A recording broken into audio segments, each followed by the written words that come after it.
Phone tapping కేసులో విచారణ మరింత స్పీడప్ చేసింది సిట్. ఇందులో భాగంగా మరోసారి ప్రణీత్ రావును విచారణకు పిలిచారు అధికారులు. ఐదోసారి ప్రణీత్ రావు సిట్ విచారణకు హాజరయ్యారు. ఇక ఫోన్ ట్యాపింగ్ కేసులో ప్రణీత్ రావు A2గా ఉన్నారు. ఎస్ఐబి మాజీ డీఎస్పీ ఫోన్ ట్యాపింగ్ కేసులో ఆయన కీలక నిందితుడు. ఉన్నతాధికారులు రాజకీయ నేతల ఫోన్లు ట్యాపింగ్ లో ఆయన కీ రోల్ పోషించినట్టు తెలుస్తోంది. తరువాత ఆధారాలు ధ్వంసం విషయంలో ప్రణీత్ రావును విచారిస్తుంది సిట్. ఫోన్ ట్యాపింగ్ కేసులో విచారణ మరింత స్పీడప్ చేసింది సిట్. ఇందులో భాగంగా మరోసారి ప్రణీత్ రావును విచారణకు పిలిచారు అధికారులు. ఐదోసారి ప్రణీత్ రావు సిట్ విచారణకు హాజరయ్యారు. ఫోన్ ట్యాపింగ్ కేసులో ప్రణీత్ రావు A2గా ఉన్నారు. ఎస్ఐబి మాజీ డీఎస్పీగా ఫోన్ ట్యాపింగ్ కేసులో ఆయన కీలక నిందితుడు. ఇక ఉన్నతాధికారులు రాజకీయ నేతల ఫోన్లు ట్యాపింగ్ లో ఆయన కీ రోల్ పోషించినట్టు తెలుస్తోంది. తరువాత ఆధారాలు ధ్వంసం విషయంలో ప్రణీత్ రావును విచారిస్తుంది సిట్. ఫోన్ ట్యాపింగ్ కేసులో విచారణ మరింత స్పీడప్ చేసింది సిట్. ఇందులో భాగంగా మరోసారి ప్రణీత్ రావును విచారణకు పిలిచారు అధికారులు.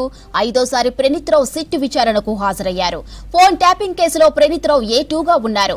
ఎస్ఐబి మాజీ డీఎస్పీగా ఫోన్ ట్యాపింగ్ కేసులో ఆయన కీలక నిందితుడిగా ఉన్నారు. ఇక ఉన్నతాధికారులు రాజకీయ నేతల ఫోన్ల ట్యాపింగ్ లో ఆయన కీ రోల్ పోషించినట్టు తెలుస్తోంది. తరువాత ఆధారాలు ధ్వంసం విషయంలో ప్రణీత్ రావును విచారిస్తుంది సిట్. ఇక ఇదే విషయంపై మరిన్ని డీటెయిల్స్ అనిల్ అందిస్తారు. అనిల్, ఫోన్ ట్యాపింగ్ విచారణ అప్డేట్స్ ఏంటి?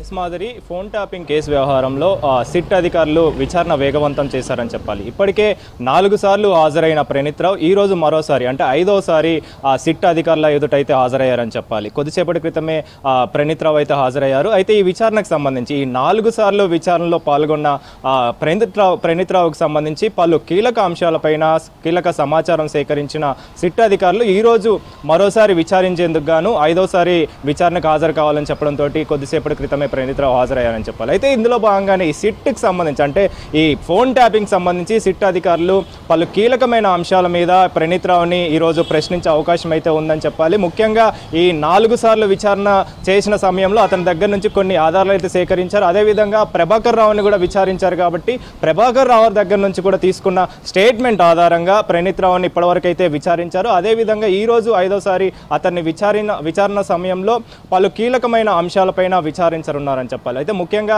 ఈ ఎప్పుడైతే ఫోన్ ట్యాపింగ్ చేశారో కీలకమైన నేతలపైన అదేవిధంగా బిజినెస్ మ్యాన్లపైన వీళ్ళందరిపైన కూడా ఈ కీలక పాత్ర పోషించాడు ప్రణీత్ రావు ఫోన్ ట్యాపింగ్ చేసే వ్యవహారంలో. సో ఇందులో భాగంగానే ఈ ఆధారాలు దొరకకుండా ఆధారాలన్నీ కూడా ధ్వంసం చేశాడని చెప్పేసి సిట్ అధికారులు అయితే గుర్తించడంతో ఈరోజు ఈ ధ్వంసం పైన అంటే ఈ ఆధారాలు ధ్వంసం చేసిన వ్యవహారంలో ఎందుకు ధ్వంసం చేయాల్సి వచ్చింది, ఎవరి ఆదేశాల మేరకు మీరు ఈ ఫోన్ ట్యాపింగ్ చేశారు, ఎవరు చెప్తే మీరు ఈ ఆధారాలన్నీ ధ్వంసం చేశారని చెప్పేసి ఈరోజు ప్రశ్నించే అవకాశం అయితే మనకు కనిపిస్తుంది. ముఖ్యంగా ఈ ప్రణీత్ రావు విషయానికి వస్తే A1గా ఉన్న ప్రభాకర్ రావు ఆదేశాల మేరకు అంటే మాజీ ఎస్ఐబి చీఫ్ ప్రభాకర్ రావు ఆదేశాల మేరకు ప్రణీత్ రావు చేసినట్టుగా నిర్ధారణ అయింది. ఇందులో భాగంగానే ప్రణీత్ రావు కూడా ఒప్పుకున్న సిచ్యువేషన్. అయితే A2గా ఉన్న ఈ ప్రణీత్ రావు కీలక పాత్ర పోషించాడు ఈ ఫోన్ ట్యాపింగ్ వ్యవహారంలో, ఈ ఫోన్ ట్యాపింగ్ కేసు వ్యవహారంలో. కాబట్టి ఈరోజు ఈ ప్రణీత్ రావుకు సంబంధించి విచారిస్తే మరిన్ని విషయాలు మరిన్ని వివరాలు బయటికి